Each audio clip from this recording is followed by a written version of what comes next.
that was a lot of those kinds of roles. And would you say that there's more switcheroo and change up in smaller roles than there is in bigger parts? Meaning, like, for example, when smaller roles, like they say they want a middle-aged white guy, but they end up going with a young black woman, or like it happens, like being on the other side of it. Mm-hmm. But I think we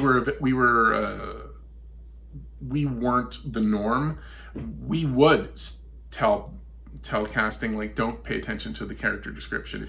But also we were in Winnipeg too, where we had a limited pool to draw from, and we were under a strict budget. We didn't want to fly people in if we didn't have to, so we were shooting. And we would say, well, whoever you got that's good, have them read for it. Right. And then we would, if we liked them, basically the rule was, if they made us laugh, we'll change the part. But most shows won't run like that. But sometimes you'll get that flexibility. But it really depends on the shows and the showrunners, because if they're looking at these audition tapes, most of the time they just don't have the time to go, oh, show me everybody. Mm-hmm. They're just going, I've got this thing in my head, and they have an idea of what this criminal looks like, or what the bodyguard looks like, or what the hooker looks like, or what this, and that's all they want to see. And they just want to see that, and that's the thing, check the box, now we can go to shoot. Right. And that's most of the time what they want. But if you have a casting director that's going to fight for you or something like that, but that's a different situation, and it can happen.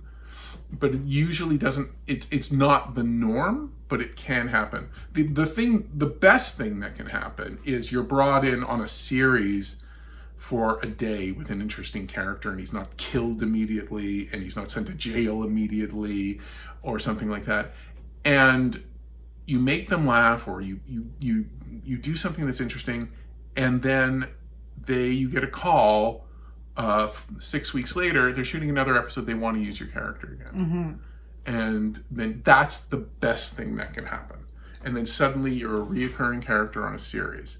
And that's happened a few times, where suddenly, oh, why are they calling again? Did I leave something on set? And you're like, oh no, they want you to come back and do the same character again. You're like, oh, that's great. Yes. Great. And that happens quite a lot with TV shows, especially with small characters, because the rather than write a new character, if there's a reason to bring back somebody that they've already that they know they can work with, that they've seen on camera, that do the job, you're not doing cocaine in your dressing room. Like they're just like, great, you've filled that slot. And because a lot of the times they're moving so fast, they just need to get it done. So if you do a good job on that day, and there's an opportunity for them to bring you back. I have a friend right now who's on it's the Ghost series that's shooting in Montreal, and he got like a 4-line role as one of the ghosts. Did it. They brought him back for another episode. So he's done like 3 episodes now. So that's sort of the best thing that can happen, especially if the series keeps going and suddenly, they want to use you. I mean, that happened in the US on Office and The Office and stuff like that, where suddenly a small one-day character becomes a career. Yeah. And it can happen. It's not common, but it can. Yeah. And I feel like it happens quite a lot on some of the American service shows that we see up here, because they tend to give Canadians not the biggest of the parts, but more and more I'm starting to see that those parts are coming back more regularly. I think Canadians are getting more recurring parts than ever before. Because I think Americans are trusting us more. Well, yeah, now. I think so. I think we're both old enough to know. Like, I think when they came up here like 20 years ago when they were shooting, I think they were just scared. They were in a new country. They didn't know anybody, and so like they treated all the actors as like, who knows. And now we are such a regular hub, one of the largest filming hubs in the world, if not North America. I think in the world there's so much shooting here that there are more opportunities, and there are characters now that are coming back, and it's so much easier to write for somebody that's just like, oh, let's just have him go to that store again and we'll use that guy because it worked. And it saves time and it saves negotiations. Like, everybody just knows what to do. And also there's now this recurring phenomenon, which is not something that we've experienced very much up here in Canada, but recurring producers. So let's talk about Guillermo del Toro, for example, who's a shoot up here all the time now. That's all he does. He lives there.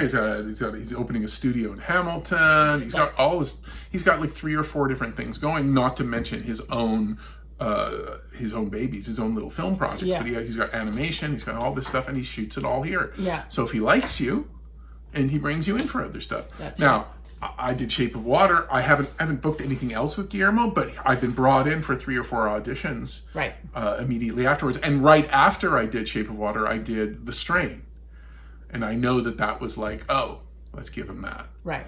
You know, Marvin could do that role. Let's just do that. And there's whether you like them or not, there's a number of movies of the week now which have become a huge industry here.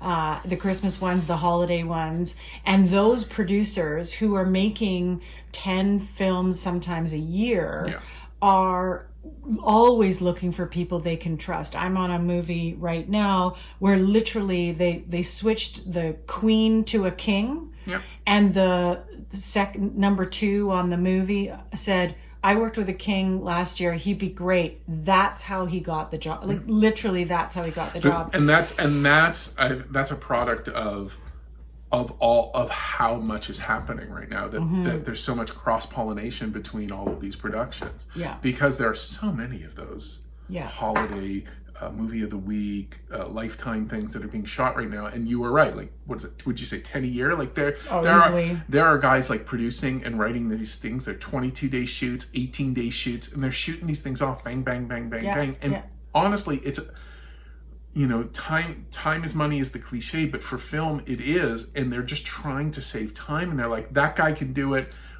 Let's just write it for him. We know who he is. We can trust him, and he'll be there, and he's not going to be any problem on set. Yeah. We can shoot it, and let's just go. Yeah. And they're trying to get this stuff out as quickly as possible. So if you make an impression on the one day, it's part of being the professional, is just like, well, then hopefully they bring you in for something else, or that producer remembers you, or that writer, or that director, or the showrunner, or whatever it is who's on set goes and sees you. And then if your tape comes in another day and they go, oh, I remember that guy. He was good to work with. He was nice that day. Bring him in. Because a lot of it's that. I'm going to stop